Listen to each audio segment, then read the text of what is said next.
Welcome to the Common Sense Show. And tonight I have a bit of a departure for my podcast tonight. Normally, well, I wouldn't say a departure in the sense that I'm not talking about business. Tonight I'm talking about business, but I'm talking about business of art tonight. And the business of art is not something that I'm really well acquainted with. And so what I did was I tapped two of my favorite artists, both are related to me, to talk about the business of art. And that's what we're going to do tonight. We're going to talk about how one can make money in art, where the art scene kind of is around the country right now. Is there money in artistry at the moment? What's the state of affairs in the art community? All of that good stuff. So if you've ever kind of wondered what is getting an art degree worth it, or jumping into the art scene is worth it, we're going to talk about all that stuff in the business of art tonight. But before I bring up my guest, we're going to get this party started. 30-second intro, and we're going to jump in.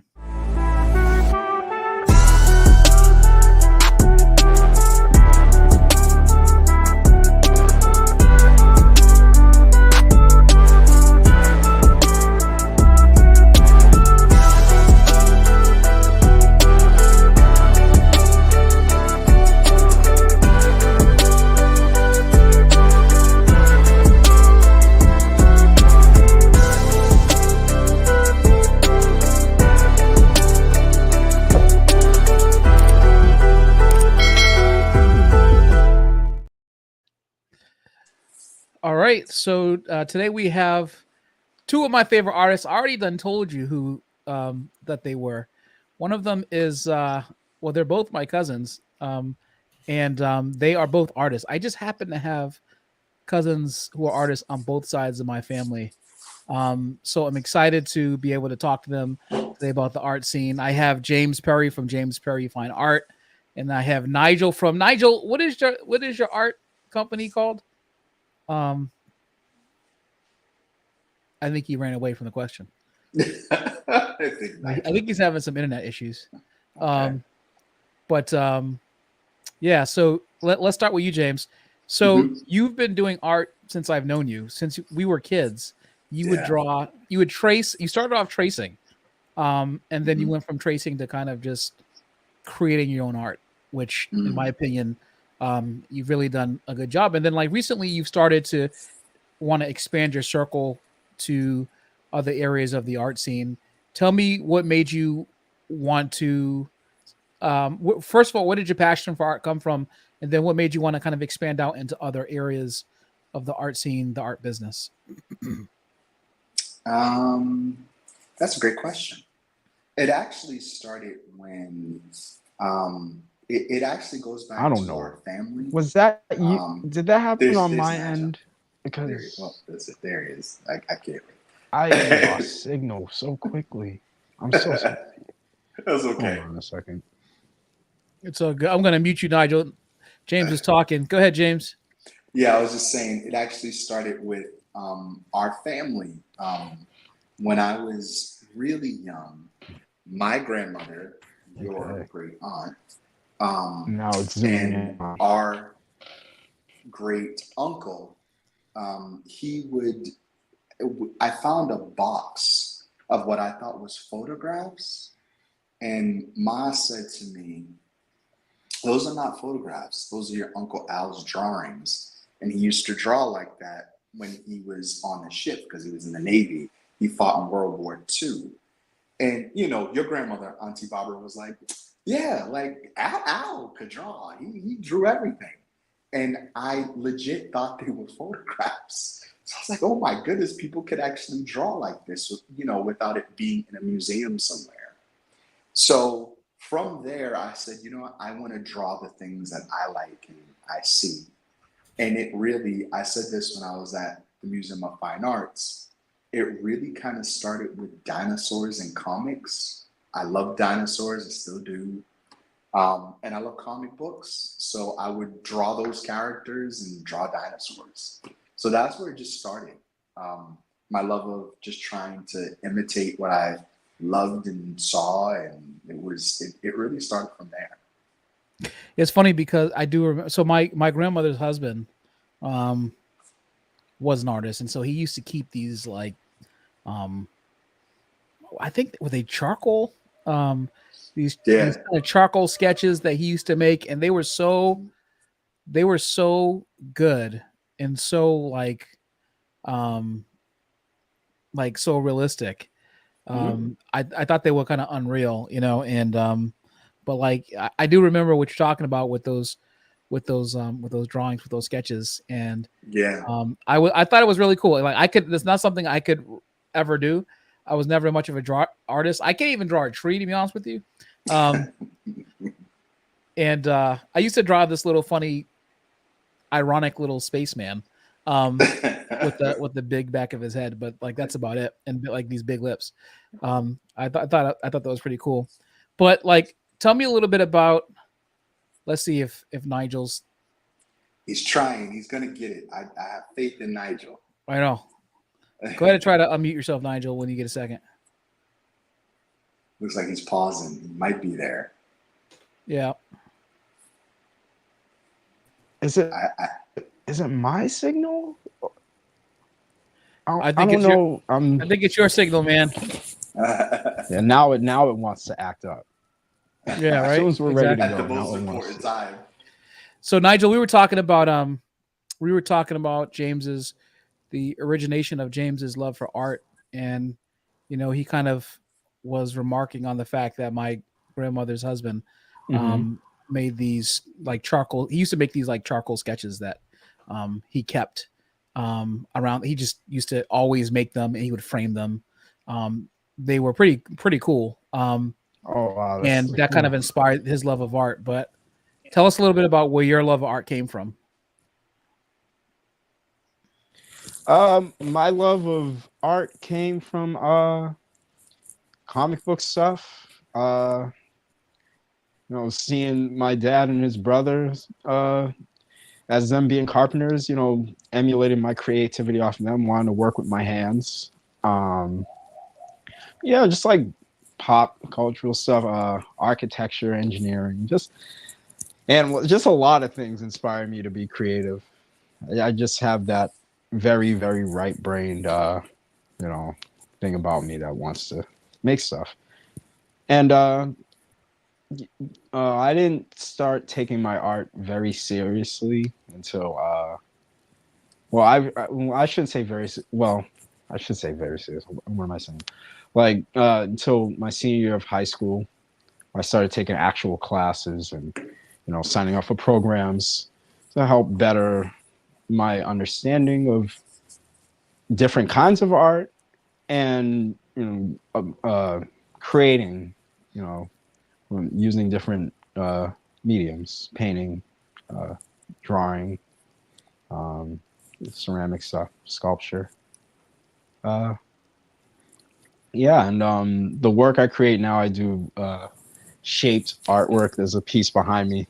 I blurred it because I don't want to, show it off. But what I was gonna say, yeah, I create, shapes, from whatever comes to mind, and I frame them out.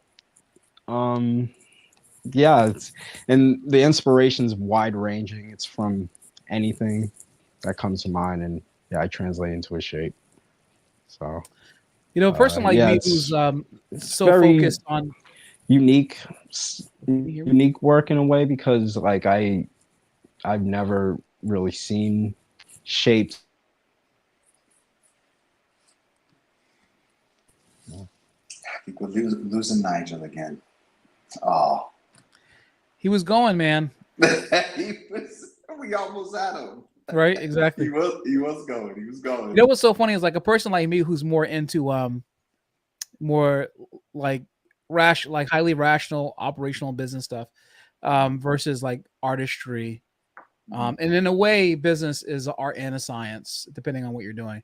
But you know, I always kind of perceived that, the inspiration to become an artist came from something esoteric that not many people would be able to understand, right? Like that Yeah. there was this kind of like other, inspiration to perform art. And it's like, it's one of those things that, in my opinion, I felt like, oh, like I had to have this like, other form of connectivity to some part of the world that I feel like artists connect themselves, because they all seem so different than me in terms of how they think, how they kind of orient themselves in the world. Yeah. How they view colors and things like that, and how they view putting things together. Um, and so it's interesting to know that some of you two's inspiration for becoming artists came from things that are as common, regular as comic books, right? Like that seems so easy to me that I would never have thought that. Yeah. Yeah. I mean, it's, because with comic books or, it's easy as a kid to get a hold of that kind of art. And then you see all these characters that can do all these things that you wish you could do, like fly and get, and they had super strength and, you wish as a young kid you could do that sometimes. You wish you could just fly off the porch. or, Do you wish you or could fly off the porch though? Do you really? sometimes I did. Like this is one of my favorite video memes. Let me show you this. This is pretty funny. Let's I'm see. Here it serious. is. When you're a kid, Free your mind.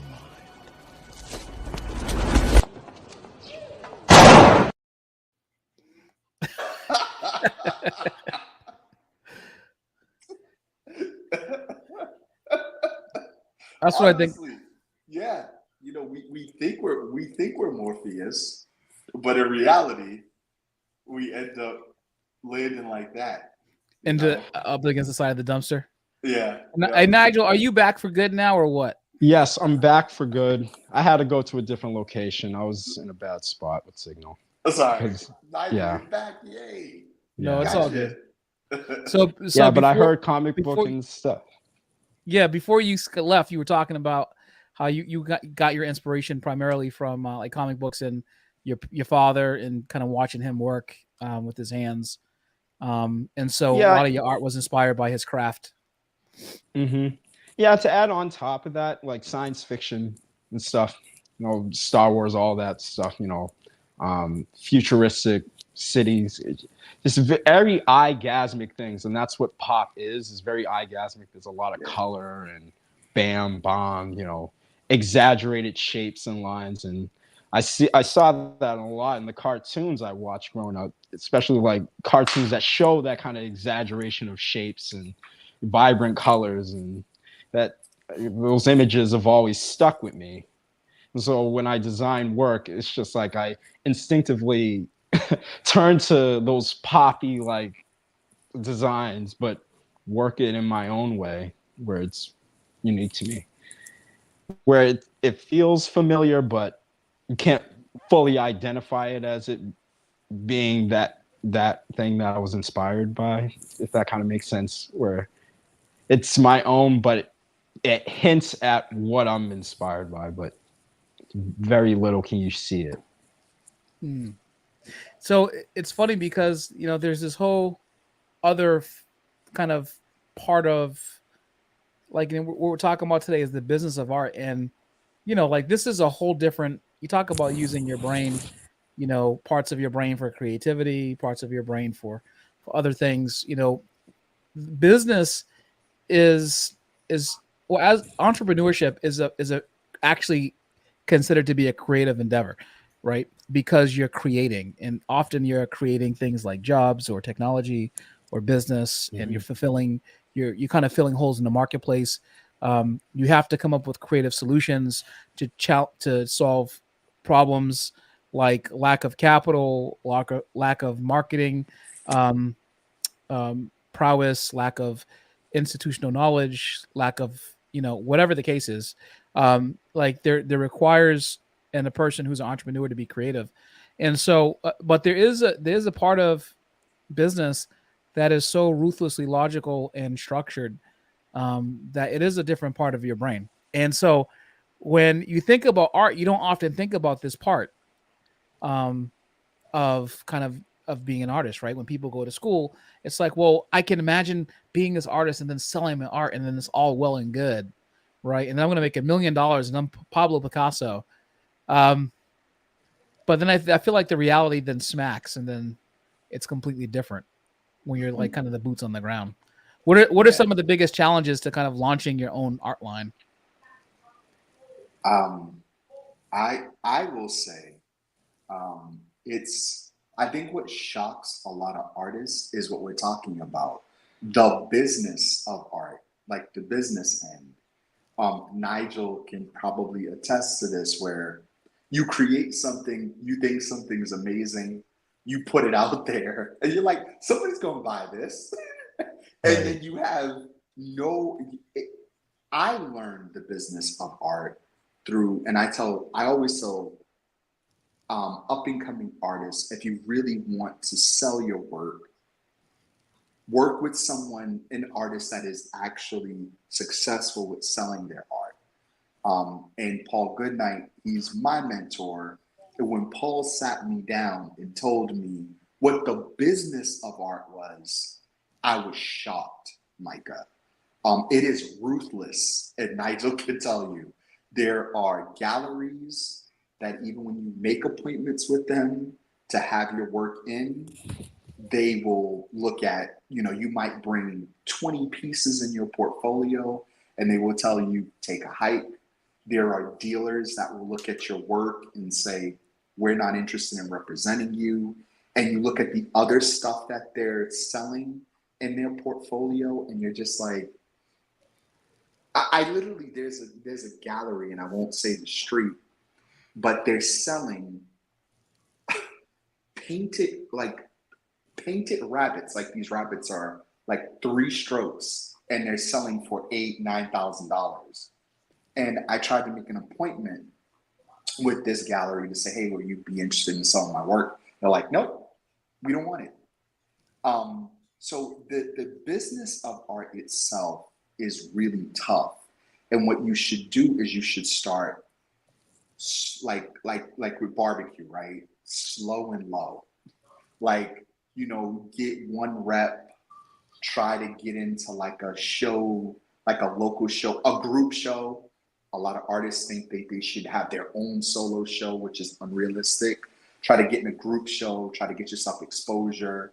Understand that everybody can't afford your original artwork. So how do you make high quality, what we call giclées or prints of your work? That's part of the business as well. Making sure that you can make enough where they're affordable for yourself and then for your customers, so you're making money. There's a whole nother. It's tough, Micah. It is not easy. It's real tough. Let me ask you this: is it so subjective that is detrimental to the majority of people who are trying to do this for a living? Like, is subjective does the subjectivity of the art scene essentially kill, what could be a more robust market, because there's not standards of what's considered, great art? Nigel, you want to take this one? Yeah, because it's almost like there are there are different cliques of art communities, and there are different art communities that want specific kind of artwork. Because it's like, I think my work is, but like what James was saying, you can't just think your art's gonna fit in any gallery. And and I've learned that like some galleries that I work with, they have like a community of collectors that are looking for a specific styling of work, where the artists, they do. For an example, this is gallery, on Newberry Street that I worked with, and they worked with pop artists. I showed with them, in a group showing, and it's a prominent gallery, but you know, my work didn't sell there. I didn't sell a single piece. And, you know, after that, I just didn't work with them again because it's like, you know, it seems like galleries want, if they don't get them immediate success, you know, trying out, you know, an artist that's from the outside, then it's like, okay, I don't know if we could take the risk of showing it because galleries got to make money. I mean, Yeah, you know, exactly. and that's another thing I've learned. Like, and I've, you know, been able to connect with an art dealer that I've worked with for the past, see, 2021, yeah, past like 3 years now, and she's helped me get into the Florida art scene where Basel Week happens, and there are all those art fairs, and you know, I'm grateful to show work down there. That's the Super Bowl, Micah. You probably know about art, Yeah, right? That's the Art Super Basel Bowl. Week, Yeah. and you know, seeing that art scene versus Boston art scene. Number one, Miami's way bigger than Boston. You know, I mean, Wynwood alone feels like a big Oh art yeah. hub aside from the Mhm. downtown Miami art scene. So there's a bigger variety and for, and I would say for more up and coming artists because it seems like the Miami art scene has a lot of like young, you know, looking for very contemporary kind of work too, and especially with like the graffiti, you know, because that the graffiti world's a very like young, you know, oriented kind of thing of artwork. And Boston, yeah, Boston, there's like cliques of art scenes around the city. You know, it's not really intermingled like, you know, Miami. So yeah, you know, there are just art scenes that are just different, you know, in different places, you know, and So does the subjectivity of art kill the market for it, in your opinion? it depends on what kind of art really Yeah. is, because it's like, you know, when we live in a time now where it's like I see it on Instagram all the time where quick ways to make work, like easy, you know, ways of just dumping paint or you know, quick prints. I It don't know, de- man. it It's tough because it's it like social depends. media is a whole new thing in the art world, Yeah. and it's like, and that's another thing. I mean, what is it? It's almost because it's almost like Instagram and, you know, and TikTok or whatever. It's like it's so crucial for an artist, but it's so in its It, infancy because art is, you can go back to reaches of time. It's this era we're in. It's just you know, I don't know. It's hard to maneuver through this because now you see the competition right in front of your face right before your very eyes as you're scrolling. Where there was at the as time where you yeah, didn't as really opposed to see that, you as know, opposed to Leonardo da Vinci and Michelangelo just bumping into each other, you know, on right? the street and saying, you know what? And Mm-hmm. they legit didn't like each And I think that other. could be, and that's the thing, Micah. I think that could be and that could be the discouraging part for, you know, people who think they may have a hard time because you're seeing all these different creatives online and they're having success, but they're doing very different things, and it's like, okay, well, what do I do to kind of get that audience that I'm Uh-oh. looking for to Losing help Nigel me again. do what I want to do for them? You know, it's, Oh, there he is. yeah, there's so many angles to this, man. So It's I a was lot. talking to a musical artist, and you know, with the decentralization of the control of musical distribution now, because recording music has become so cheap, and the quality of the quality of produced music um, can be professional level in a person's home. Now, a solo artist can control distribution via social media. They can produce and create records that are professional grade from the comfort of their own home, assuming they have all the requisite equipment. and then they can market themselves in a way that brings people into their community. And so my buddy was saying that now for him, what his play is to create a specific community of people um, himself that enjoy his music, and to do that by focusing on marketing for people who are already kind of um his genre adjacent with the music, and then like kind of marketing to those people and bring and kind of pulling them in to his sphere, putting them on an email list, emailing them when he has new releases, new things to show.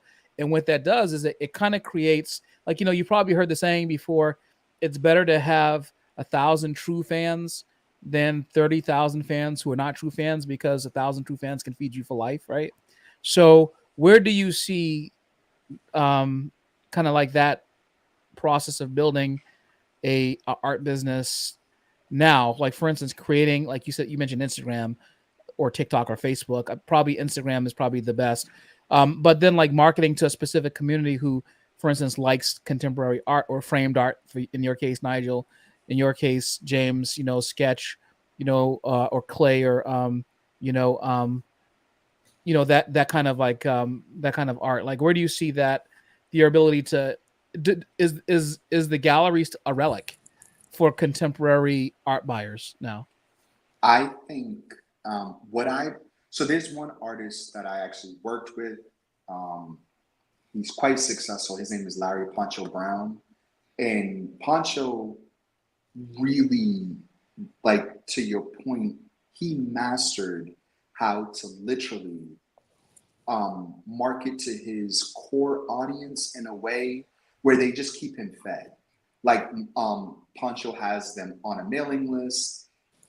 They know the second he has a sale, right, on his artwork. I've even seen you do this, Micah, where when you were on the other side, when you had the fitness business, like I was on your mailing list, right, where there's X, you can get this package for X, X amount of, this class that you could take.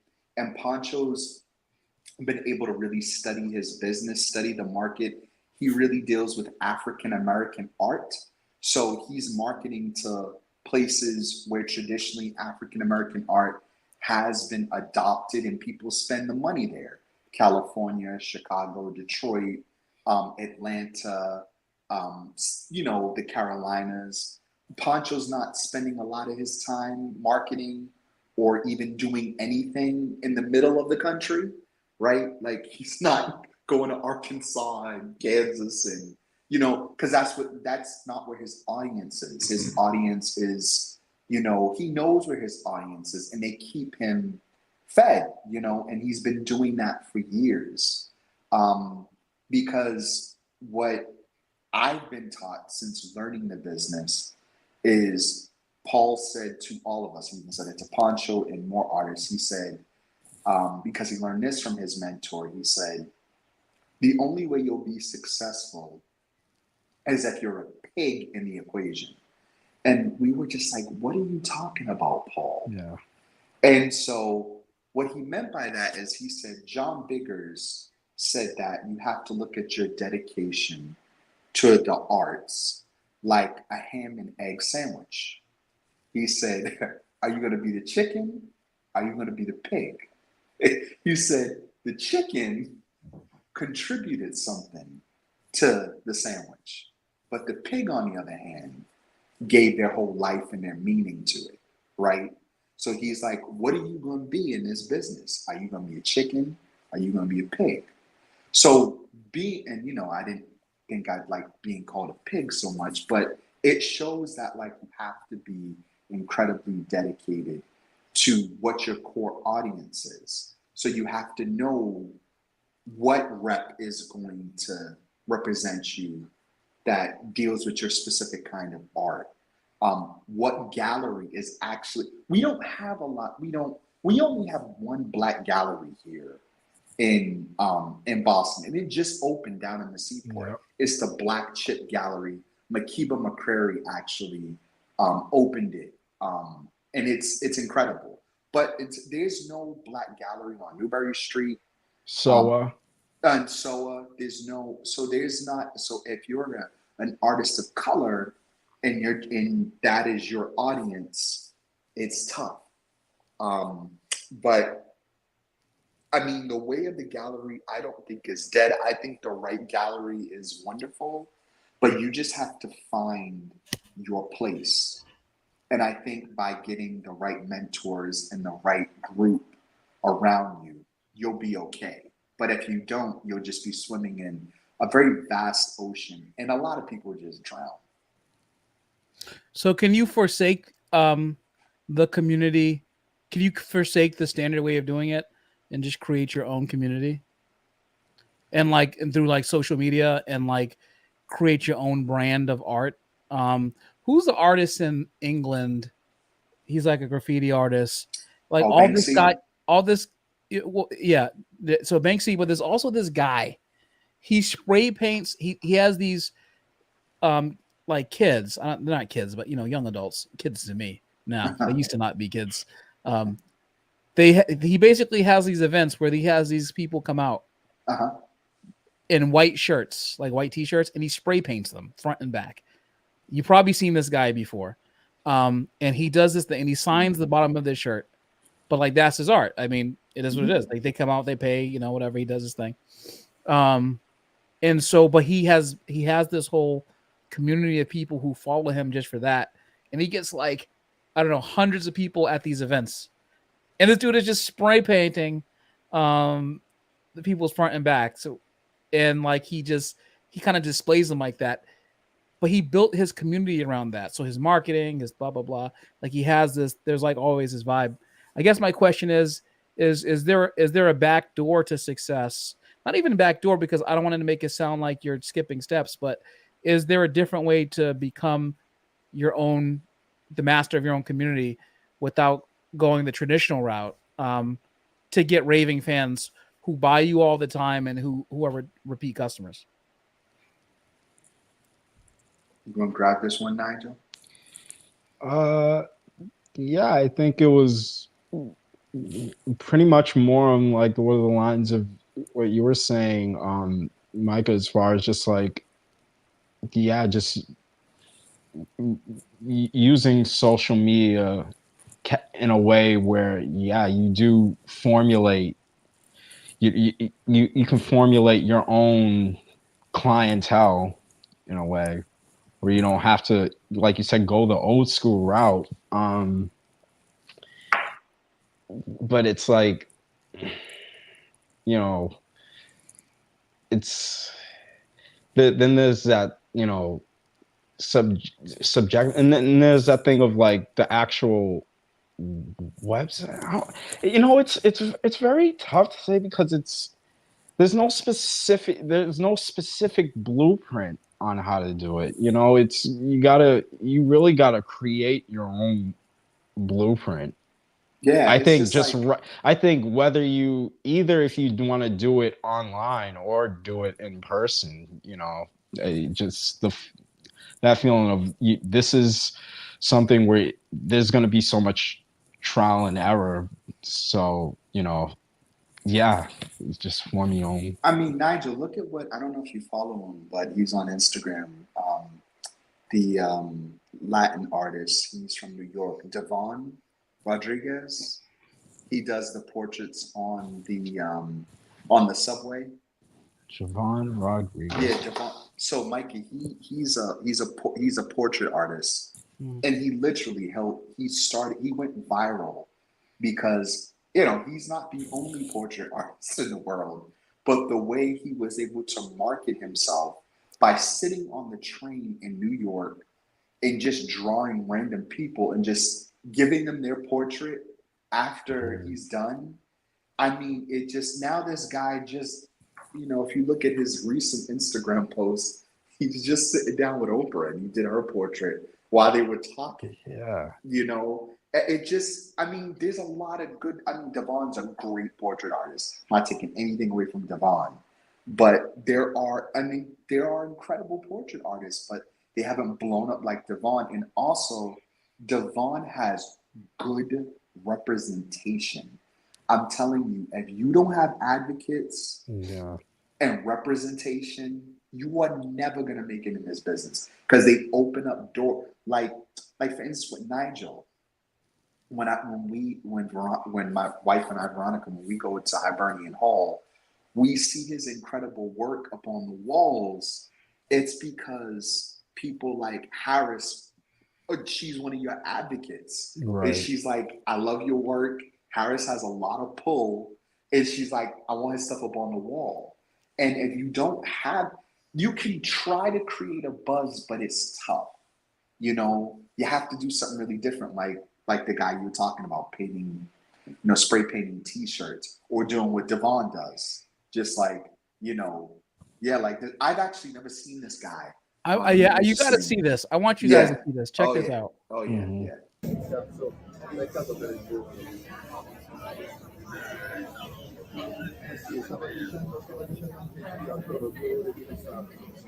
The simplest thing. yeah. Yeah.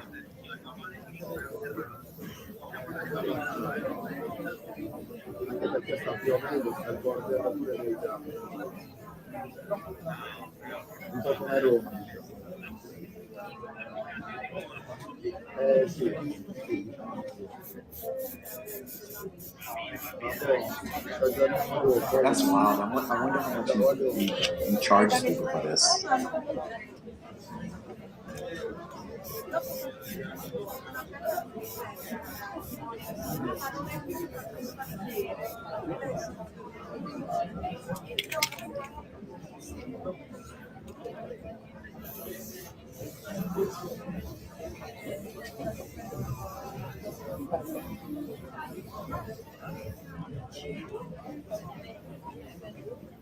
So he just has people line up, these young folks line up, and he just does like these that.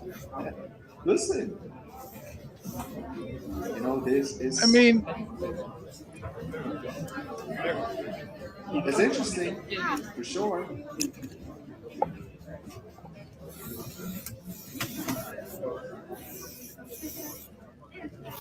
You so can sell this $5. this is to me, like you see how many people were there lined up, like with their shirts just to get spray painted. I mean, it's like $15 worth of paint, and this kid is spray painting their shirts, but like he's been able to hit something in the market, right? I'm not saying that he's unrepped because I don't know if he's unrepped or not.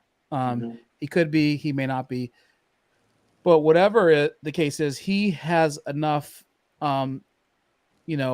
obviously fan base that want this specific thing done for them. I guess in the business world, this is what I would call, achieving, total addressable market success, right? Like he's found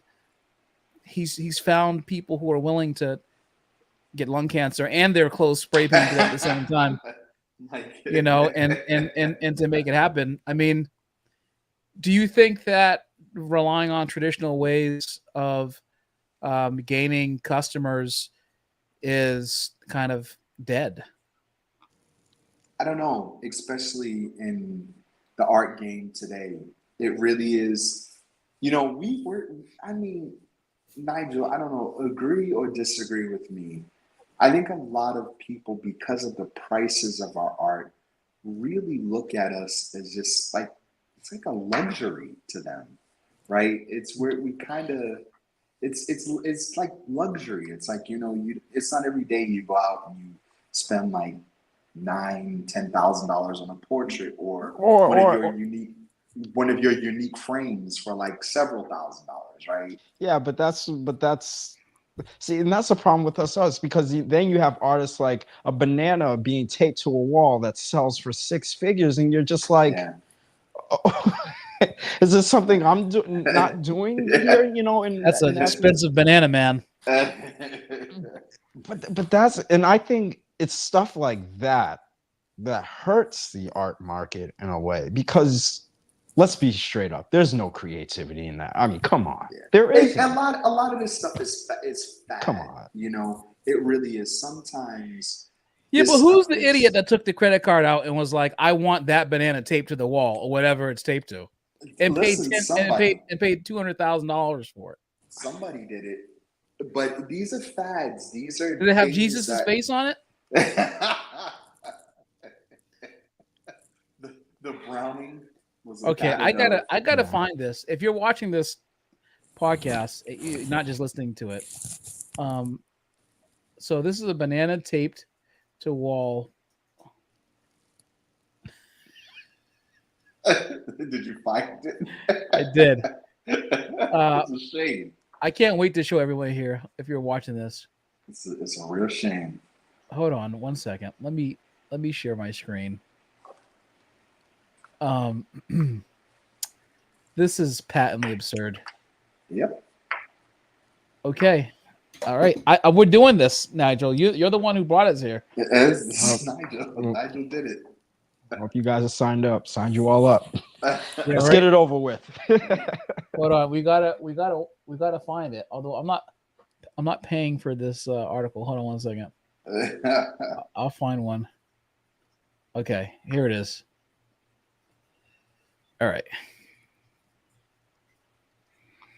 This is. I'm going to tell you the price tag. Mm. When I share it. This right here is what we're talking about. This banana sold for $120,000. This piece of art. I mean, what are we doing here? See, this is why people are like, I don't understand art, because everyone on earth has these two supplies in their house right now. Micah, you should have been doing this a long time. What is it taped to? The wall. Is it taped to the back? Is it taped to like the back of some like Saudi prince or something? Like why? What is this? Linen canvas. I'm gonna put it like it's probably linen. Nigel, I think it's linen. It's the good stuff, Nigel. Yeah, but who was wrapped in this linen? Tutankhamun? it's I mean, it's Belgian linen. $120,000 for this banana. Go ahead, Nigel. But it's almost like whoever bought it is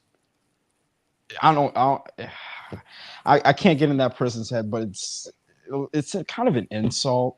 I'm really honest, because it's like I take my time crafting what I craft because I know what it's going to look like in the end. So I know it's look great because of all the steps, making sure it really pops and everything. And to see something like that, and to see that someone would invest in something like that, it's almost like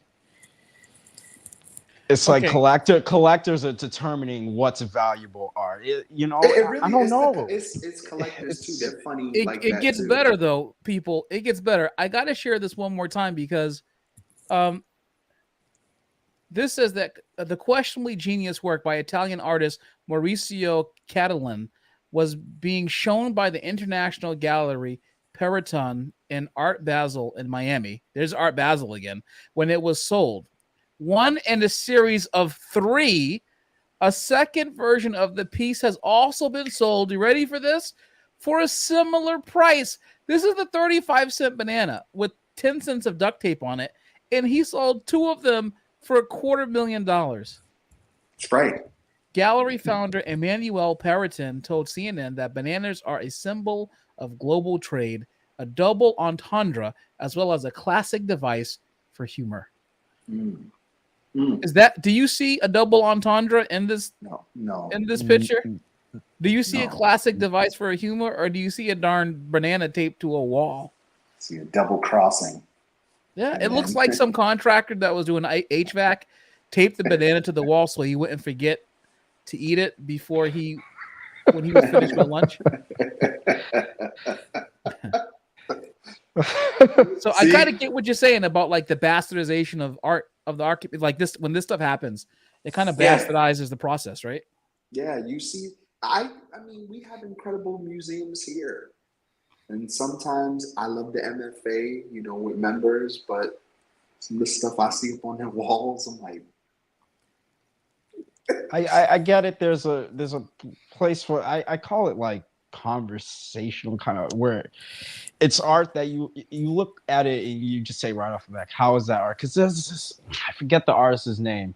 Well, it's this old 60 Minutes documentary that's from the early 90s, and Maury Schaefer was interviewing this artist, and what was on display, these were in museums, it was a regular vacuum cleaner.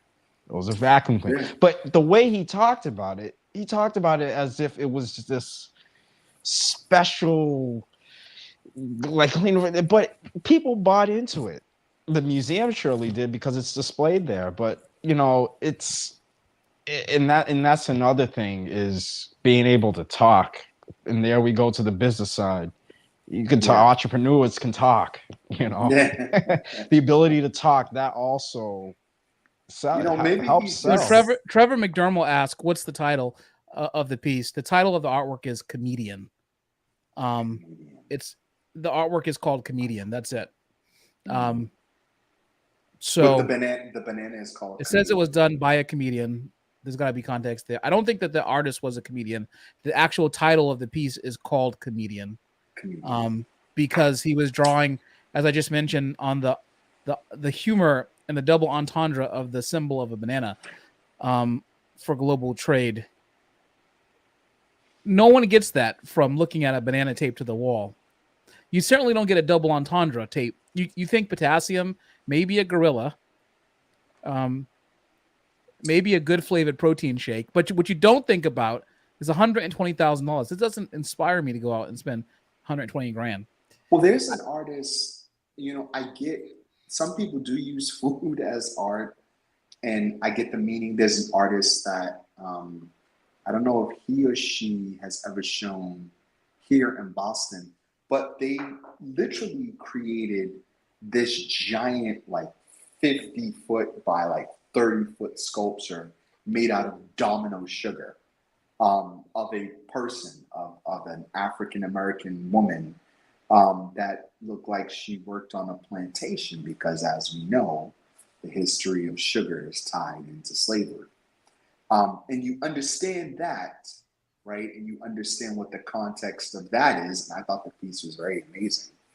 But I don't get the whole banana on the wall.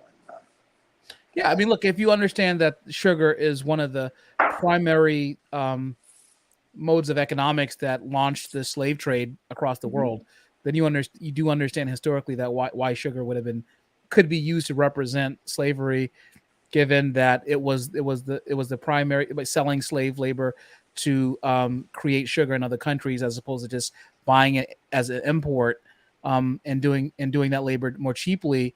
There is historical context here, that actually kind of goes back to something more specific.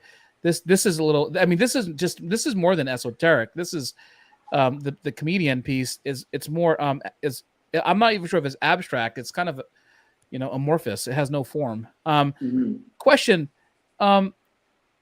Tell me, like, what is in a contract for a gallery? What do they require from you normally?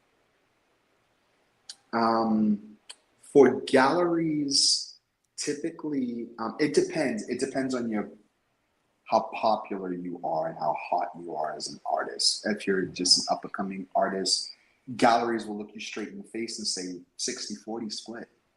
60% is going to them and 40% goes to you. I've even had some galleries say 70-30 splits, which is completely ruthless.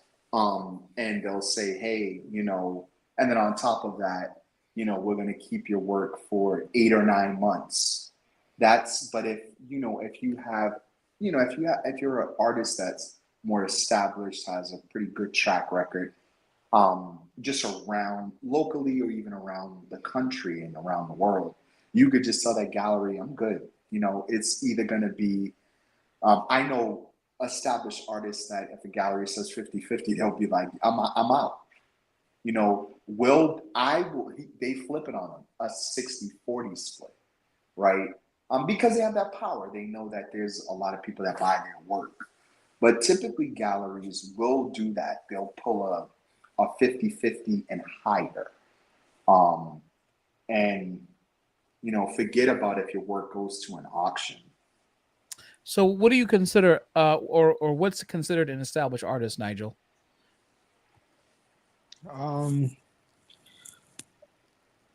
I'd say someone who is constantly on the go, show to show to show to show, commission after commission after commission.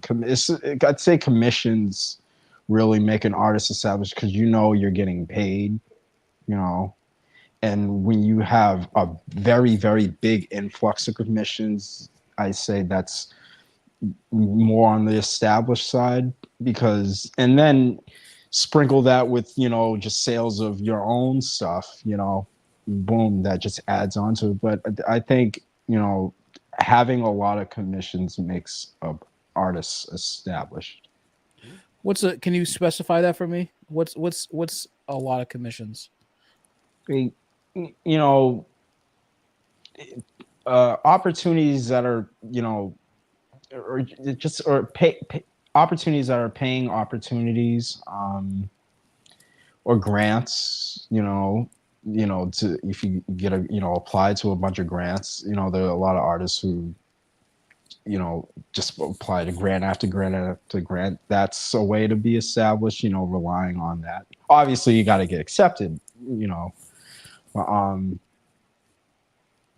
And I just making sure Nigel, that I would think too, a lot of established artists are in collections and museums, and they're alive. You look at someone like a Kahinde Wiley, you look at a Kadir Nelson. These guys are still, Bisa Butler. These folks, as Amy Sherrill, these people are still alive and they're in multiple museums. They won multiple awards, Micah. Right. And to speak to Nigel, commission after commission. If you hear artists saying, I'm closing my commissions for X amount of time, they're established. That means that they're just like, I'm not taking any more jobs right now. I mean, they're overbooked. Nigel and I, we're like, we'll take those jobs. We're not closed. The door's open, But plenty of awards. They're in giant collections. You have people, you have institutions that are collecting your art.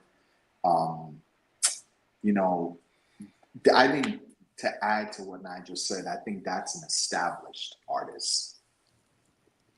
How do you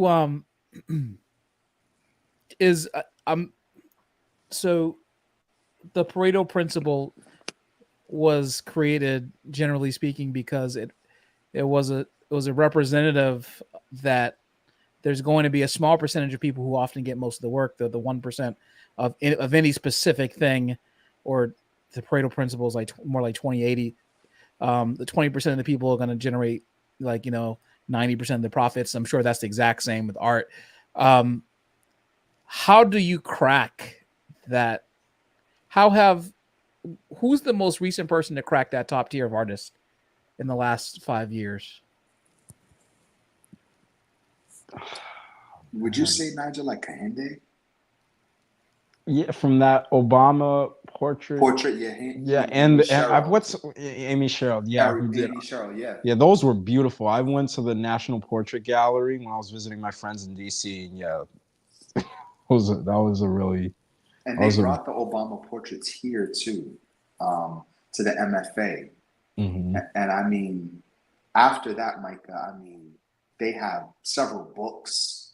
Kahinde's prints, Micah, his prints. I sell prints for $100.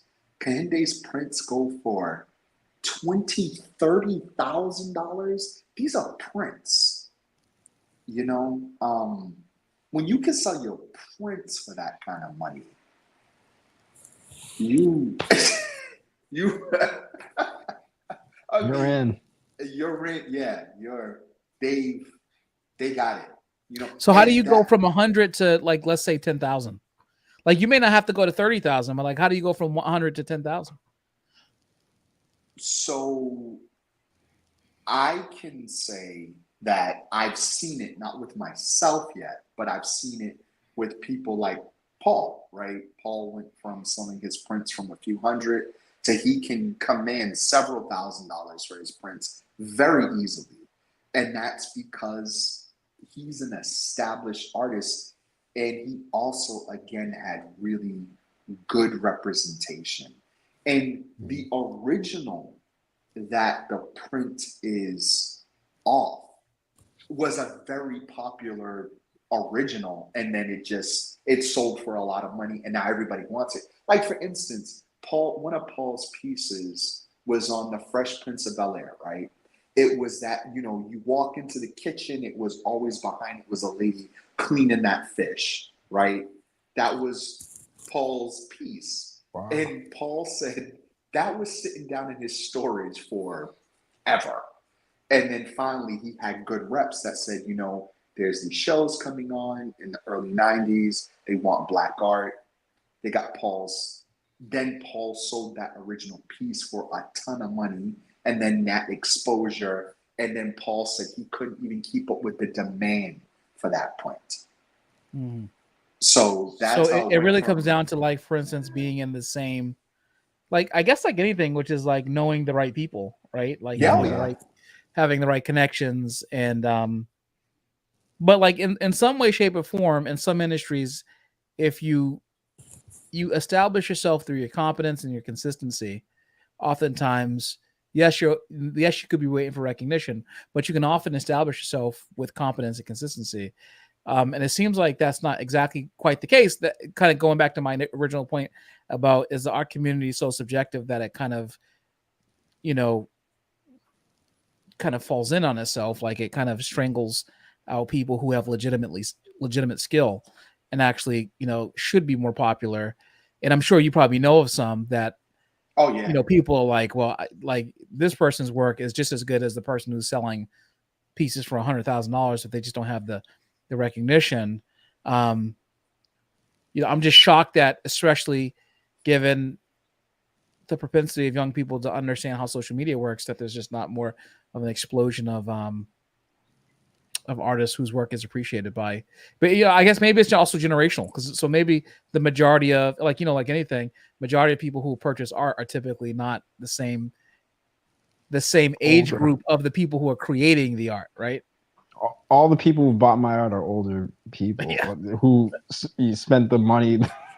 Spent the money. It's just an older crowd. Yeah. Right. Yeah. yeah.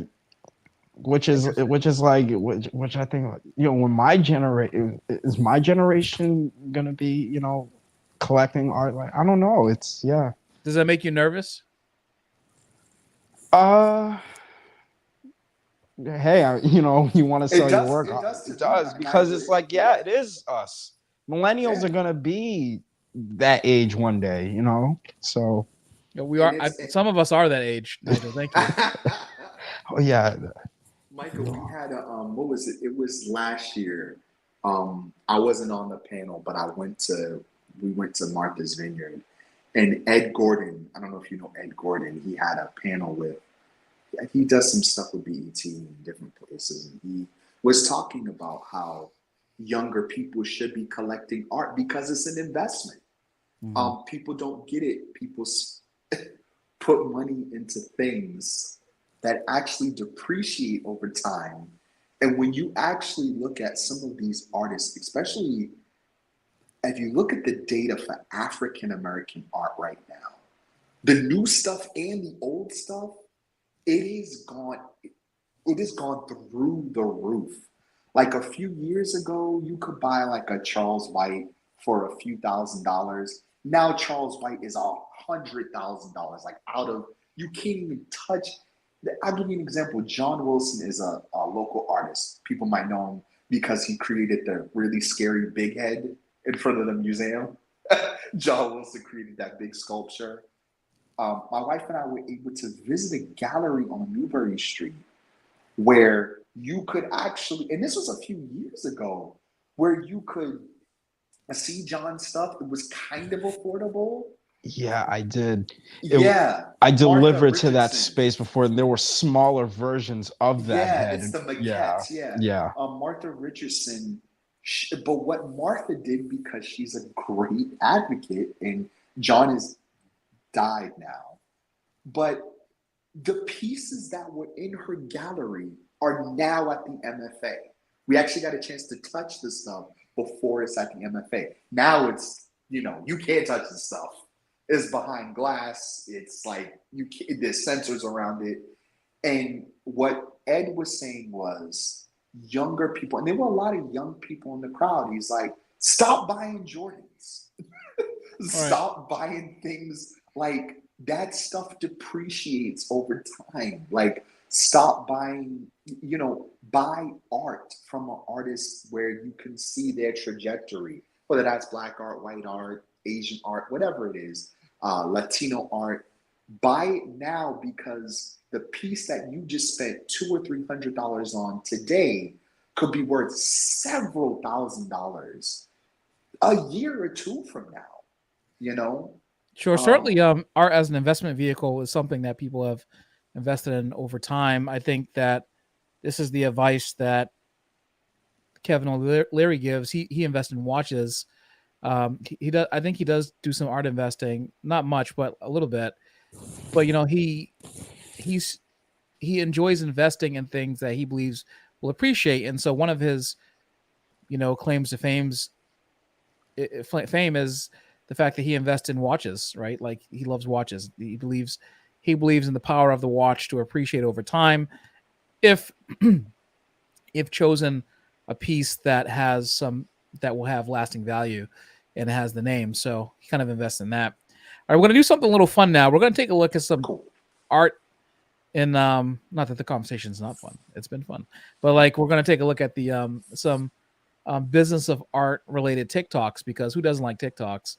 And we're going to look at, I have not watched these TikToks at all. I don't know what they're going to say. We're going to take a look at them. You're going to tell me what you think about what the person is saying in the TikTok, and then we're going to go from there. All right. Yep. This is going to be crazy. I know it's going to be crazy. TikTok crazy? No, come on. Oh, hold on. Would never do if I just want to make art. I don't want to have to learn anything about marketing. How are people going to know anything about your products or your services or all the cool stuff that you make if you don't tell people about it? Because telling people about what you love doing is marketing. You just need to be able to find the kind of marketing that doesn't give you the ick. Oh boy, have I tried them all. Here's a list of all the different kinds of marketing that I don't like. Yeah, I've tried all that. It did nothing, especially paid ads. Never hit that boost button. Never, ever. And then here's a list of things that did work. And these are why I teach these things the most. But if you still need help figuring out what kind of social media. Okay. She has a interesting energy, but what do you think about what she's saying?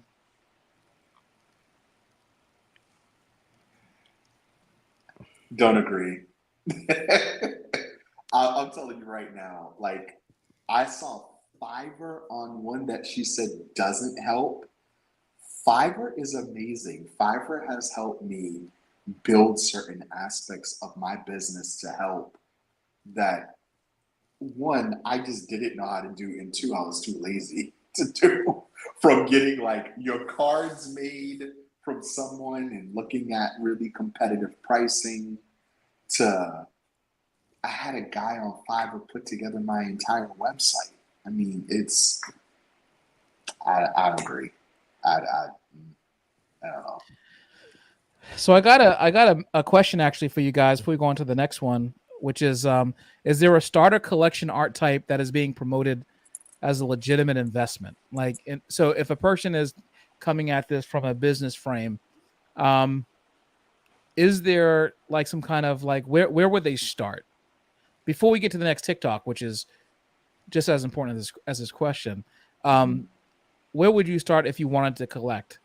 So, for instance, it's easy to say that you should buy art. It's an investment, but okay, where's the direction? Who do you buy? Mm. Mm. I Yo, just like I think I a just like start buy is me. I'll jump in front of the train tomorrow. you So it know goes you up. know a start for a lot of people is open studios. Open Yeah. studios is a place where is a good starting place for people who may want to collect, because hey, that it could be that one art, there could be one or many artists, or who knows, out of that studio that can be that you know big one, and you're like, well, I'm glad I bought it then and there because they were you know and hey, yeah, that could be I, a I also think, Nigel, I never want to not tell anyone to not collect. Buy art you like. Don't go to IKEA and buy art. no. Don't do that. But Micah, there are Well, what about the Swedish galleries. meatballs? Buy those. Those are good. Okay. Especially what is that with that lingonberry jelly stuff? That's good stuff. But buy stuff that you like. And what I would say is artists. So in the art market, there's if you can't afford the original and you really like that piece, and if it's a serious enough artist, buy the print. But sometimes the artist will have something called either a stone lithograph or they'll uh, have a seriograph, and those are art forms in themselves. So maybe you can't afford the $15,000 original piece, but if there's like a $2,000 seriograph and you like it and you notice artist is up there, just get it. Figure out a way to get it because museums actually accept seriograph. They don't accept, and for people that are listening, buy the print if you have to. And for my collectors out there, they bought plenty of my prints. But seriographs and stone lithos are what the museums actually take and are more valuable than like a giclée. A giclée is basically just like it's our images that are printed on acid-free paper with a jet printer, basically. Buy what you like, and also, Mike, I would say, have you seen artists starting to get buzz? You should really, um, you know, you should really start thinking about possibly investing in that art, especially if you like them and they're affordable. So where are you going to find that they're getting buzz though? So like if a person is a novice, they're not going to know where exactly to hear about this artist that's getting buzz. And oftentimes the consequence of that is that they miss out on purchasing someone who is up and coming. So how does a person without that institutional knowledge find it? Like Nigel said earlier, like open studios, we have a lot of we're blessed with having a lot of open studios in and around Massachusetts.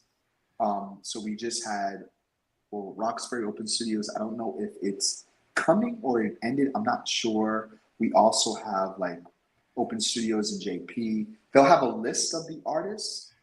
You can look them up. You might just look through the list, look them up. Most of them have Instagram.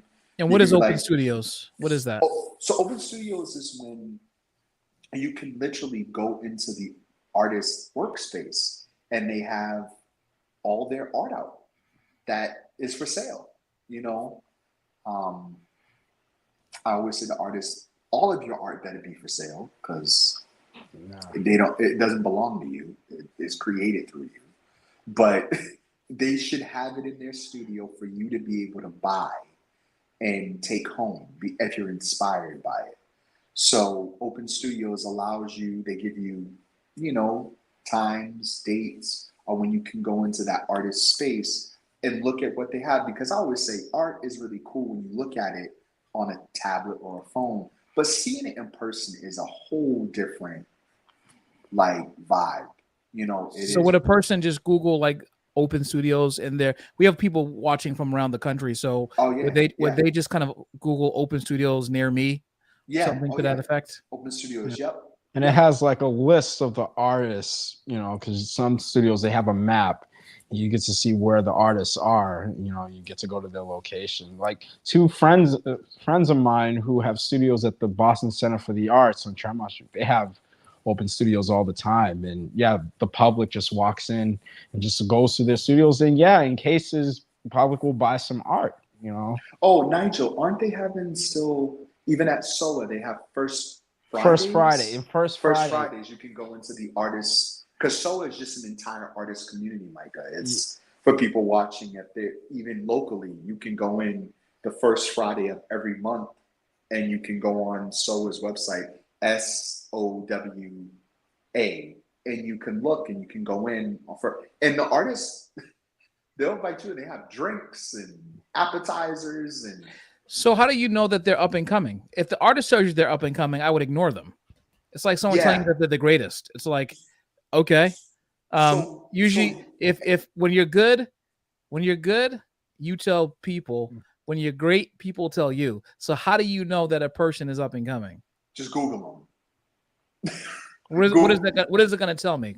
It's going to tell you. So if you Google someone, it's going to like show you if they have a legit website, if they're been in magazines, if they done things like this, like podcasts, if they are, the internet is going to tell you whether or not they've been doing some really interesting things. Right. And they don't really have a footprint.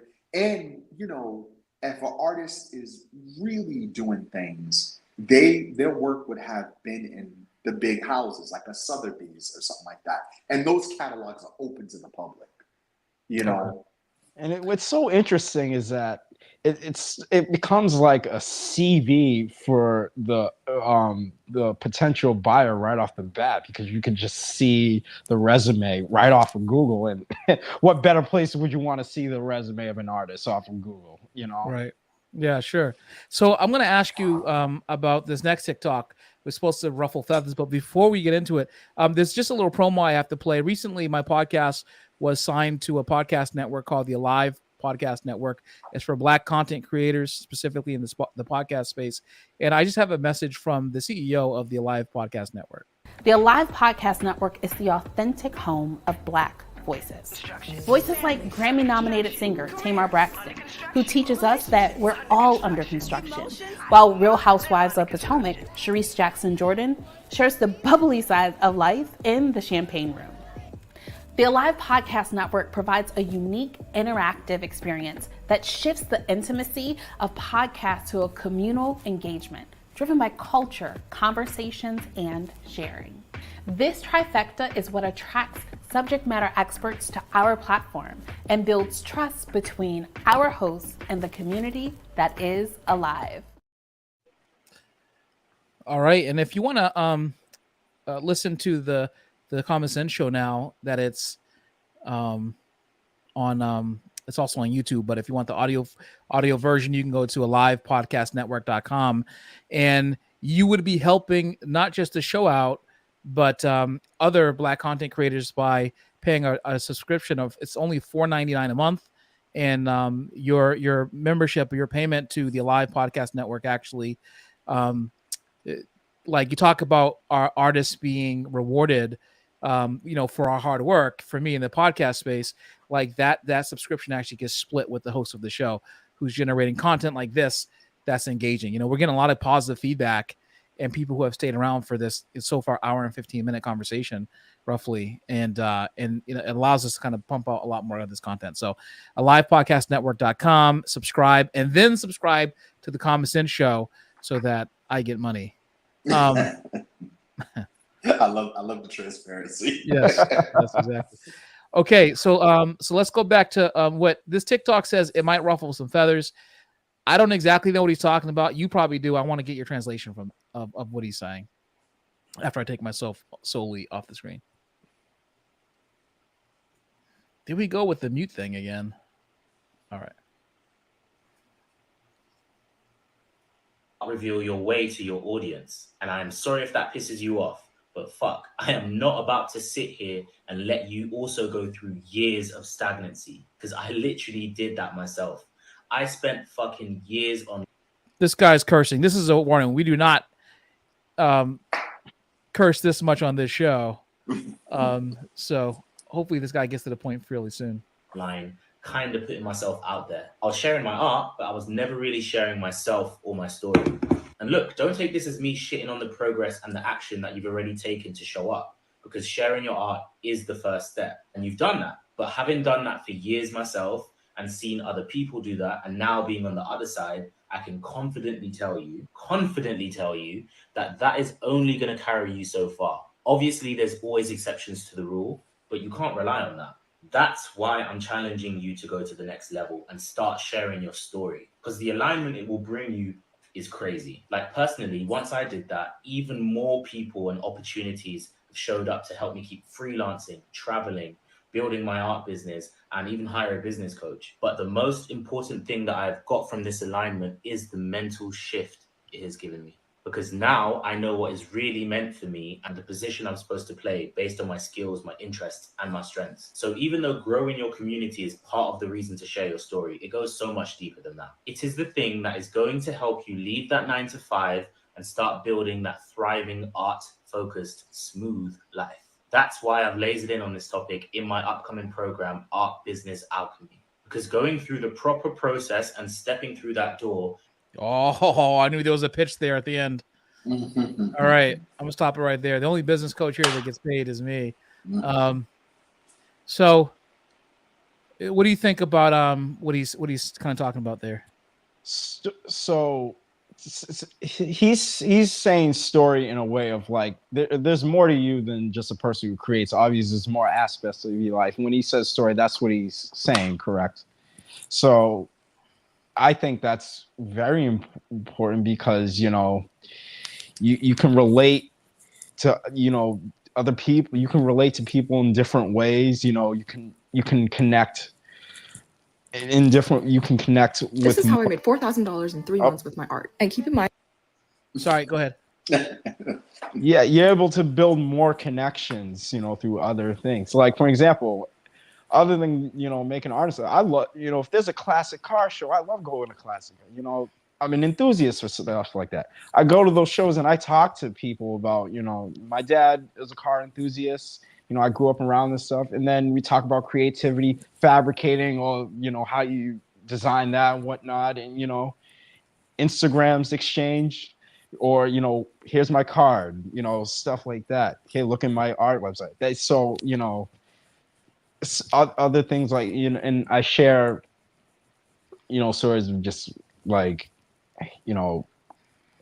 hanging out with friends, just showing that you like to get out there in the world, you like to enjoy your life, and do it, just do you. Yeah, I agree. Like, I think when you tell people your story, then you get people that connect with you better. You may say, hey, I started painting or drawing because I had a drug addiction. I mean, Paul says that. He said when he came back from Vietnam, he couldn't speak, and drawing and painting was a way of, it was an outlet for him, right?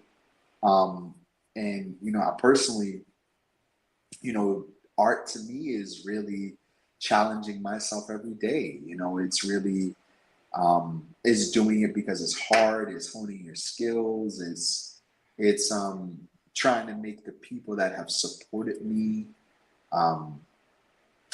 to feel like, I want to make sure that I'm capturing them in the right way, literally, like, family, friends on canvas, because, back in the day, rich white folks could afford portraits, and you see them all on the walls in a museum. But, now we see there's a lot more Black and brown faces on the walls now.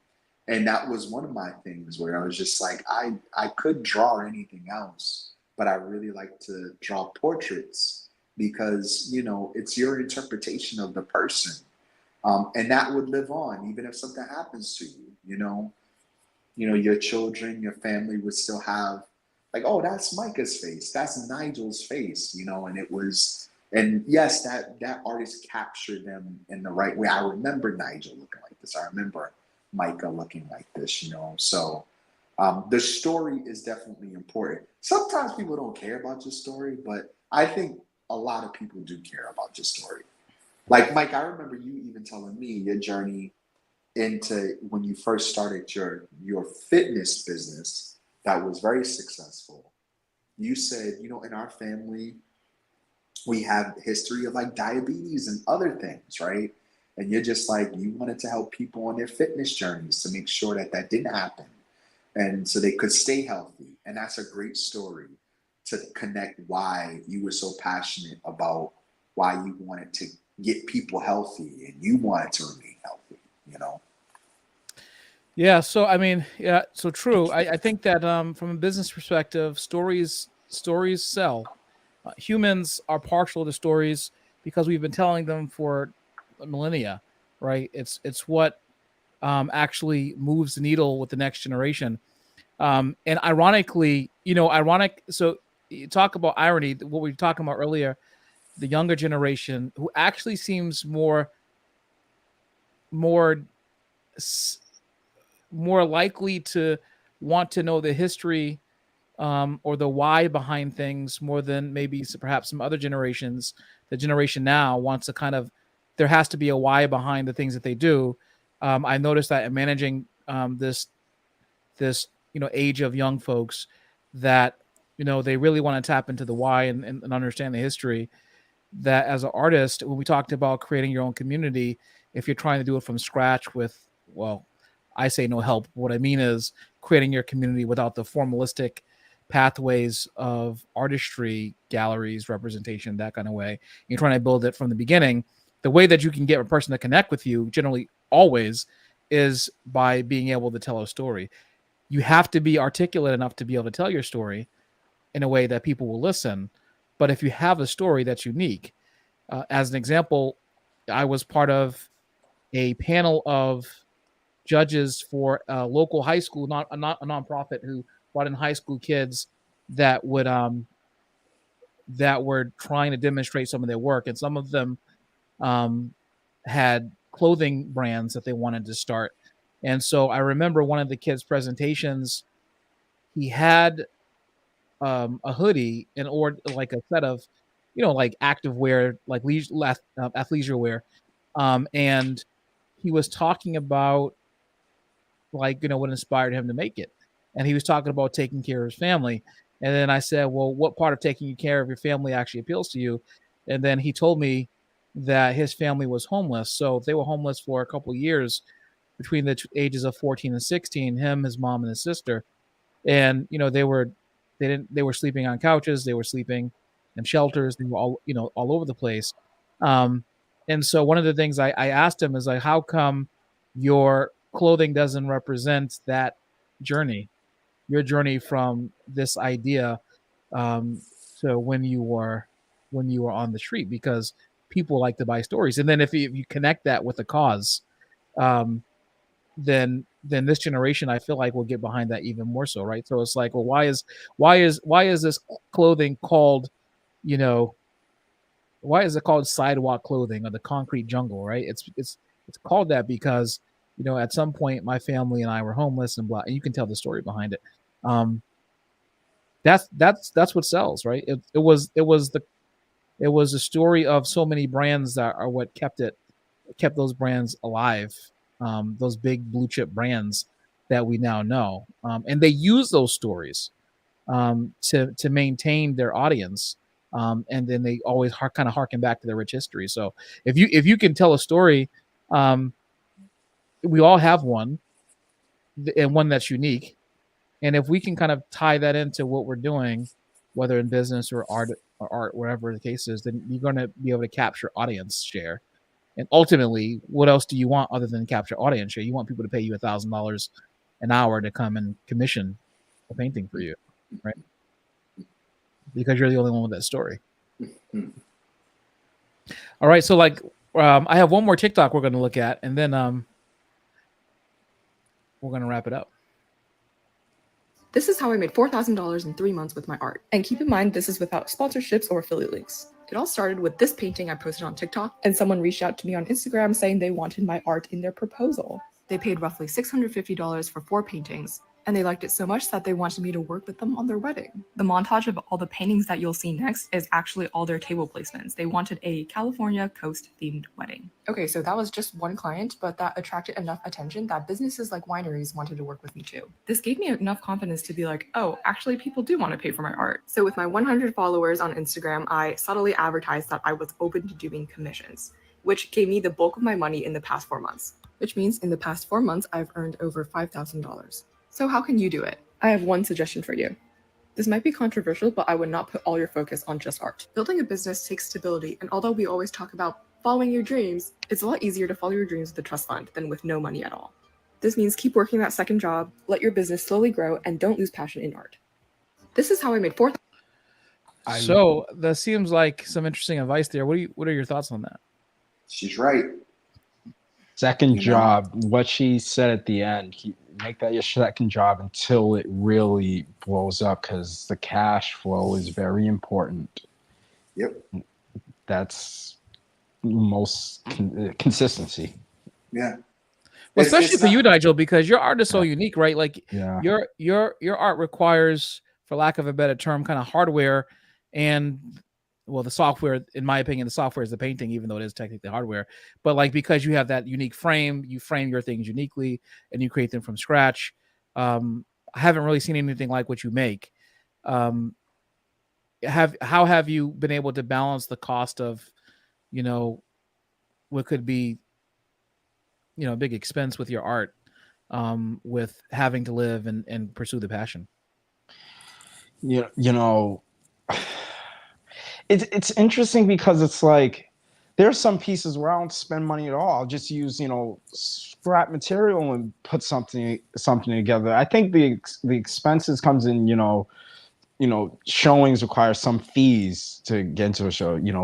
Stuff. There are some art fairs where wall space could cost like $1,000. Like in New York, there are art fairs like the Focus Art Fairs, and that's where I see my work does successful the most is art fairs, because art fairs show a lot of very one of a kind like artwork, and in Miami fairs, is exactly that. They show that kind of artwork, and that's where the expenses are coming. Going to Miami, place to stay, food, all those things, that comes to just going to travel, flight costs, all that gas. The things that that you do, the things that you least expect, but all these expenses, little expenses, just add up. I don't know. What about you, James? The bills don't stop. It's a dragon you got to slay every single month. Yeah. And it's so funny. We went out the other day and we heard this band performing, and the guy. The guy that was singing said he was asking people to tip him. And he said, it's not that I need the money. It's just the people that I owe it to. So, I mean, you got to do what you have to do. I know, I take, consulting jobs a lot. It has to do with art, but I do that to definitely supplement my income, because not everybody's going to want a portrait all the time. So, I've been working, I help curate, different art shows. I've worked with Cambridge Side to bring artists into those spaces that were empty, like after COVID, right? Because a lot of places were shut down and they were looking on how to have like art fairs and pop-ups and so forth at the Cambridge Side Galleria. So that's ways to make sure that the money kind of keeps coming in while you're trying to build, your art career. It's tough, but it is mentally though tough, Micah, as an artist to work a regular job when you're a creative. It really is so challenging and so. Nigel can probably attest to this. When you're just working with people and you're like, I just want to go paint something.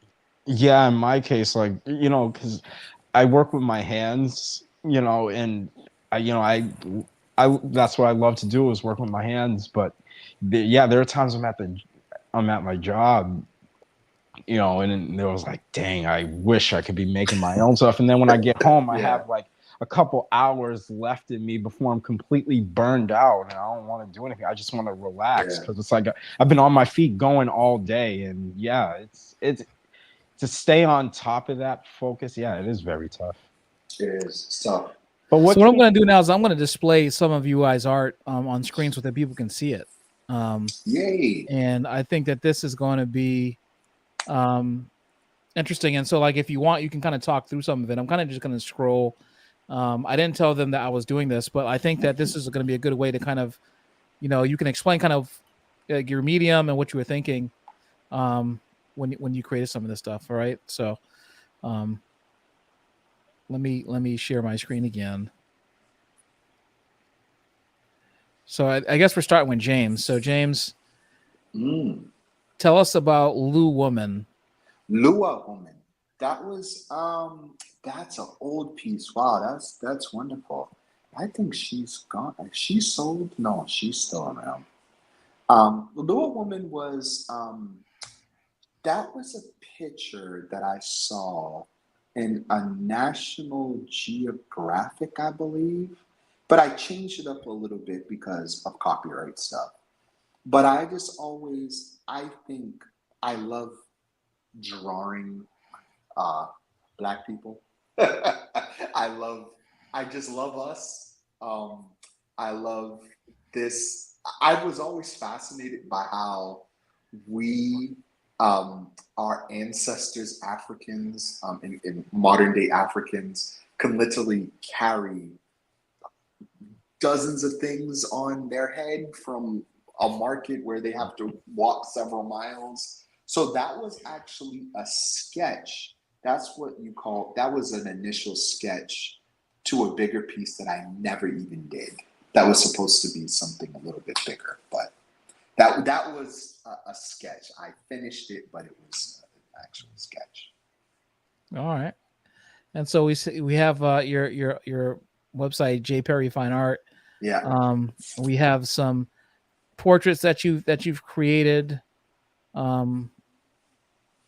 Oh yeah, that's Lee Pelton. Lee is the president of the Boston Foundation. And Lee is a wonderful person. And I did this for Lee because he was leaving, or I believe he had just left the Boston Arts Academy Foundation, the board, and Lee had did so much for us. So I just wanted to, I actually wanted an opportunity to do a better portrait for Lee. I think that one's okay, but I've gotten better now. So that one was when I was still experimenting with some things. Sure. But that one was fun. That was, and Lee loved it. He took it straight home. So, he was happy with it.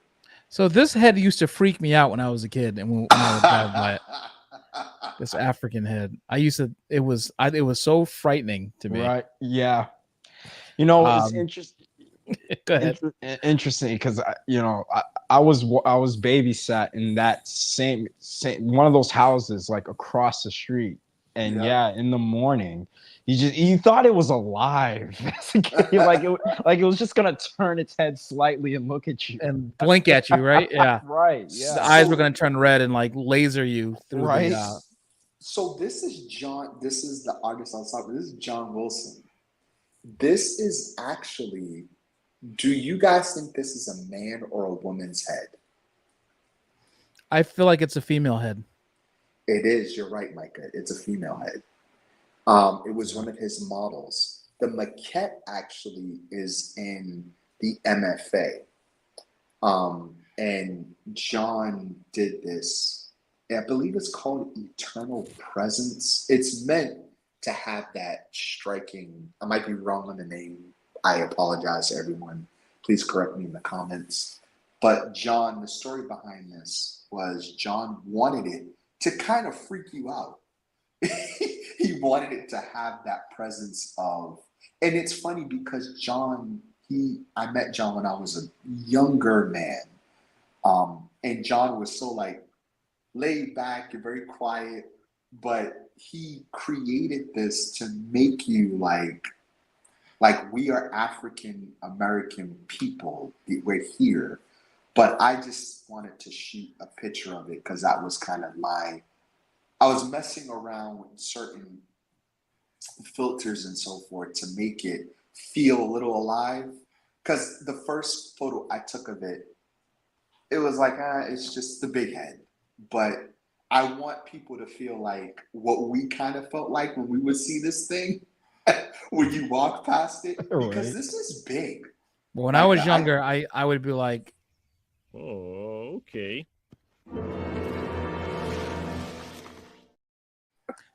that was kind of my reaction to that head. This is big. It's shrinking back into the bushes like Homer Simpson. Yeah, it's about what would you say, Nigel? Maybe like 5 feet, 6 feet high, 5 feet high, maybe about 4 feet wide. Yeah, it's about as I would say is shorter than me, but or about my because I'm like 5'4", so it's around that ballpark. But the way it's situated at the museum, it's like on a hill, so it's like you can see it. Yeah, it's like it's almost like it's an overseer of that area in a way. Yeah. Yeah, that's funny. That's it's like a scarecrow. I don't know. Yeah, John wanted it to be like that. He wanted it to make you Freaked understand that we were.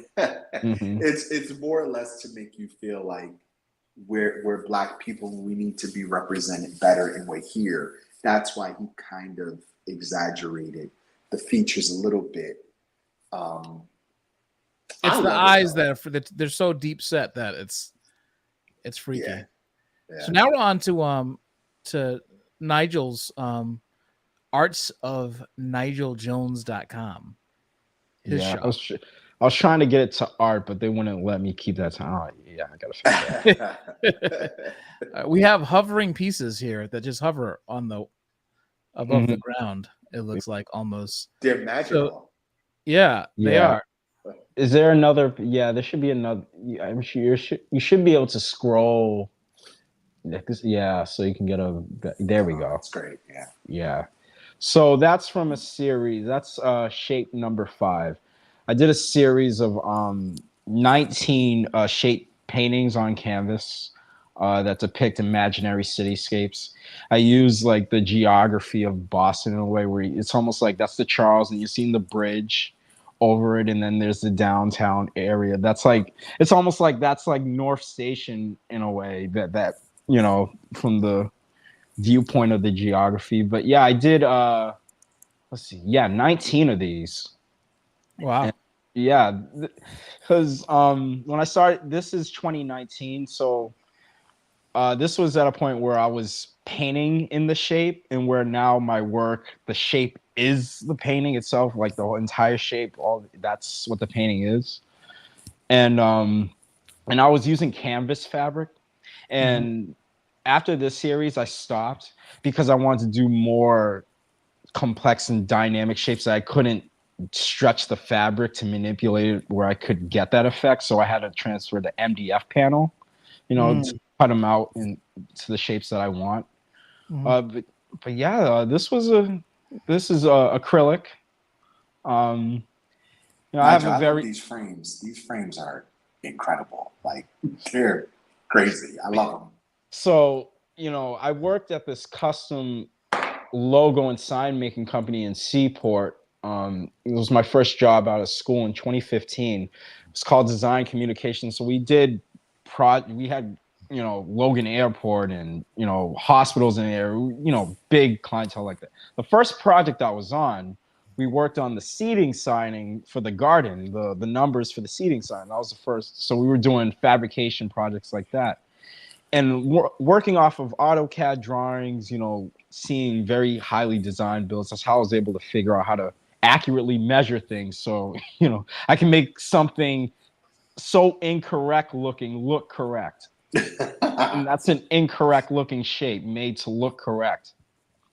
That's awesome. Yeah, that's it's interesting because so we came to one of your art shows and it's like legitimately in person Nigel has this unique way of capturing these shapes by frame and then like putting his art inside the frame that's just kind of uniquely designed. I don't it's I've never seen anything quite like it.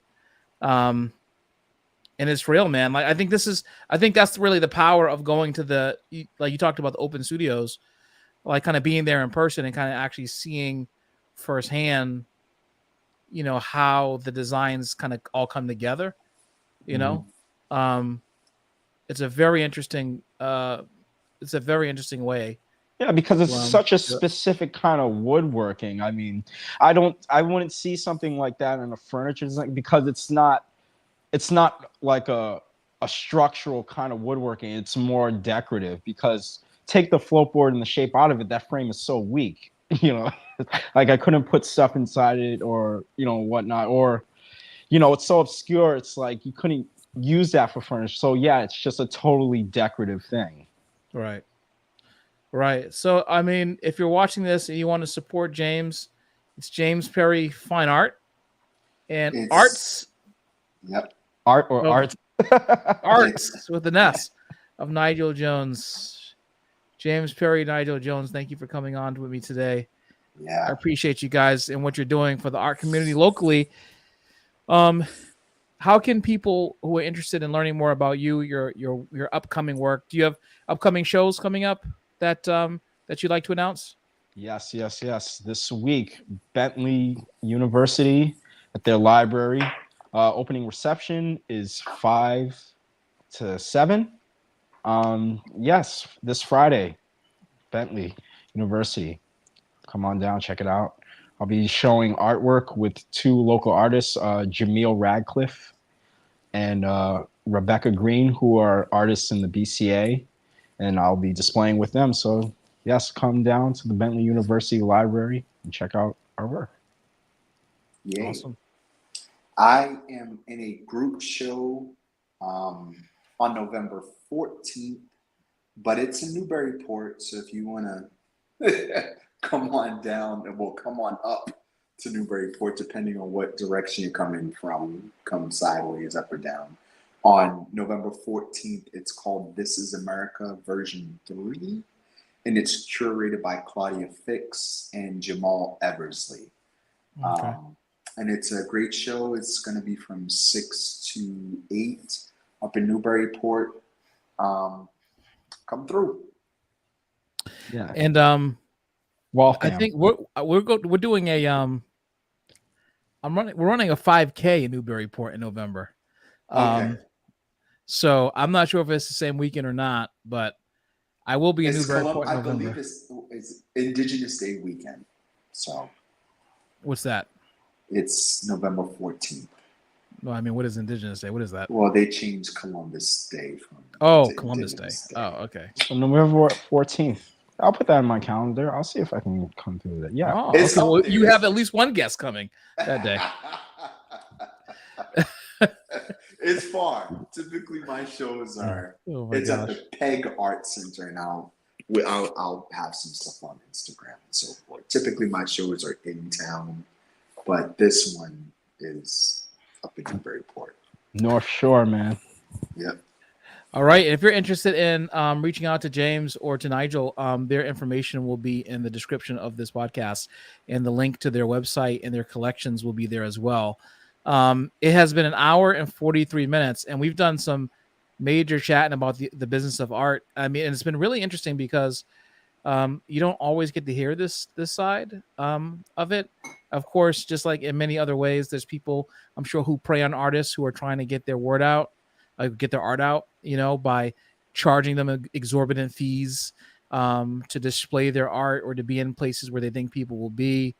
I'm sure that just like anything else, there's warnings that go with people just trusting, people who are supposed purveyors of art. So I'm sure a warning is in order for people who are trying to do this as a career. But It's nice to have a perspective of two artists who know the industry so thoroughly. So we appreciate your insights today. Thank you. It's a blast. Thanks, Micah. Appreciate it. Appreciate it so much. Beautiful. Thanks, Nigel. Appreciate y'all. Appreciate you All right. guys too. Great He's to- Nigel. He's James. I'm Micah, and we're out of here. Until next time, don't forget, if you don't keep eyeing your business and handle your business, you're going to be doing the business of someone else. See you later.